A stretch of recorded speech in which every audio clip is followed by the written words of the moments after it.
Hello friends, your welcome to MRS Magnet. तो देखिए आपके सामने साइंस के कुछ इंपॉर्टेंट क्वेश्चन हैं। अगर आप रेलवे ग्रुप डी या फिर रेलवे एनटीपीसी की तैयारी कर रहे हैं तो इन क्वेश्चनों को एक बार जरूर देख लीजिए। देखिए क्वेश्चन नंबर फर्स्ट है आपका, पसलियों को आपस में जोड़ने वाली अस्थि कहलाती है? Carpals, collarbone, sternum, fibula. तो देखिए जो हमारी ये पसलियां होती हैं, पसलियों को एक अस्थि जोड़ती है, जो अपन की इसे यानी जो ये अपन छाती बोलते हैं, इसमें बीच में एक हड्डी होती है जिसको हम स्टर्नम बोलते हैं, ठीक है ना। जो यही हड्डी होती है स्टर्नम, जो हमारी पसलियों को आपस में जोड़े रखती है। तो क्वेश्चन नंबर फर्स्ट का ऑप्शन रहेगा आपका सी, स्टर्नम। क्वेश्चन नंबर टू देखिए, मेटाकार्पल्स अस्थि पाई जाती है। ये मेटाकार्पल्स अस्थि कहाँ पाई जाती है? सिर में, हाथ में, पैर में या फिर छाती में? तो देखिए मैं आपको बता देता हूं कि मेटाकार्पल अस्थि हाथ में पाई जाती है, ठीक है ना। तो देखिए जो हमारा ये हाथ है, तो ये यहाँ पर ऐसे जॉइंट से ये घूमता है, तो यहाँ पर कई प्रकार यानी अस्थियां पाई जाती है, छोटी छोटी कई प्रकार की। तो उन सभी अस्थियों को हम कार्पल्स बोलते हैं। क्या बोलते हैं? कार्पल्स इस जगह पर। और जो यहाँ से यहाँ तक जो ये हड्डियां होती हैं, इनको हम बोलते हैं मेटाकार्पल, ठीक है ना। तो यहाँ पर क्वेश्चन नंबर टू का आंसर होगा आपका बी। कहाँ पाई जाएंगे? ये हाथ में पाई जाती है मेटाकार्पल्स, ठीक है ना। कई प्रकार जैसे कार्पल्स हो गए, मेटाकार्पल्स हो गए, तो ये आगे वाली जो अस्थियां होती है ना, इनको हम फेलिंजस बोलते हैं। तो फेलिंजस अस्थि भी अपन कहाँ पाई जाती है? हाथ में पाई जाती है, ठीक है ना।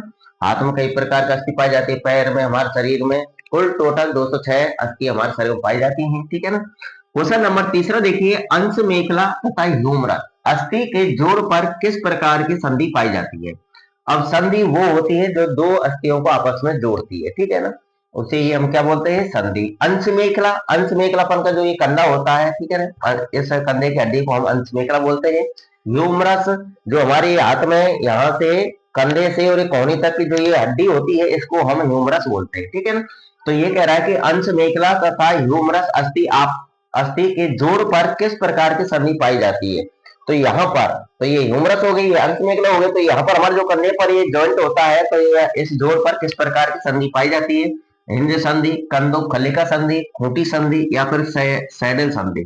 तो देखिए हिंज संधि जो होती है, यह संधि इस प्रकार की होती है कि इसमें अस्थियों को हम केवल एक ही दिशा में मोड़ सकते हैं, दूसरी दिशा में नहीं मोड़ सकते। जैसे अपन की कोहनी हो गई, कोहनी को हम ऐसे ही मोड़ सकते हैं, इसको नीचे नहीं मोड़ सकते, ठीक है। तो हमारे कोहनी में और जो हमारे ये पैर के जो टुकने होते हैं, टुकनों में भी यानी हिंज संधि पाई जाती है, ठीक है ना।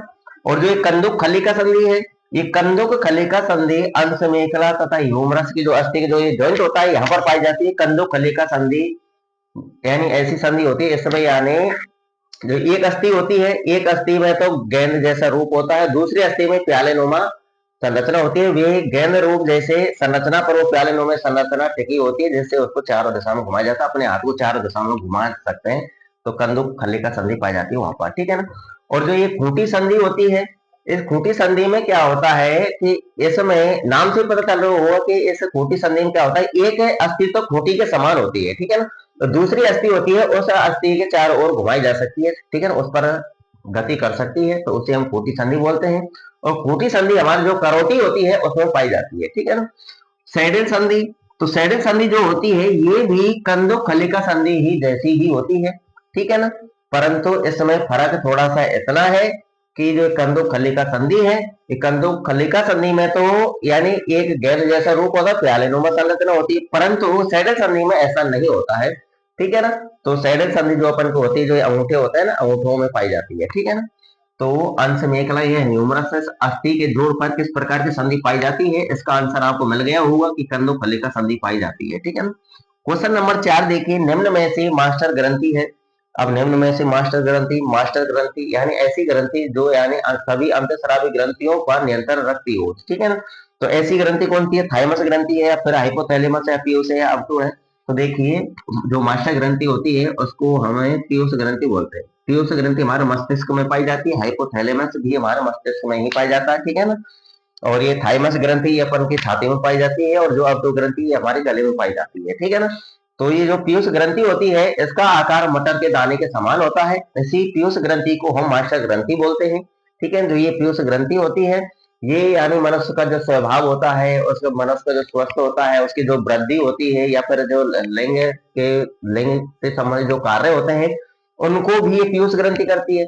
और जो भी हमारे शरीर के अंदर अंतःस्रावी जितनी भी ग्रंथियां हैं, उन पर भी यह ग्रंथि नियंत्रण रखती है। इसलिए इस ग्रंथि को हम मास्टर ग्रंथि बोलते हैं। ठीक है ना।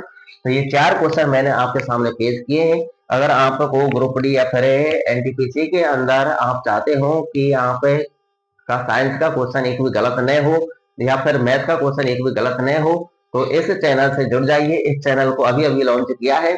ठीक है ना। इस चैनल से जुड़ करके मैं आपको साइंस और मैथ को बहुत अच्छे तरीके से फुल कॉन्सेप्ट के साथ आपको पढ़ाया करूंगा। और रेलवे ग्रुप डी और रेलवे एनटीपीसी के एग्जाम जब आप देंगे तो उस समय आपके साइंस का और मैथ का एक भी क्वेश्चन गलत नहीं होने दूंगा। ठीक है ना। इतनी गारंटी मैं लेता हूँ। तो वीडियो को लाइक करना, शेयर करना और अपने जो साथी हैं उनको भी इस चैनल से अवगत करा देना और चैनल से आप जुड़ जाना। बेल आइकन बटन प्रेस कर लेना, सब्सक्राइब कर लेना। मिलेंगे नेक्स्ट वीडियो में। अगर आपका रुतबा इस चैनल पर बेहतर रहा तो आपको सब कुछ पेश कर दिया जाएगा।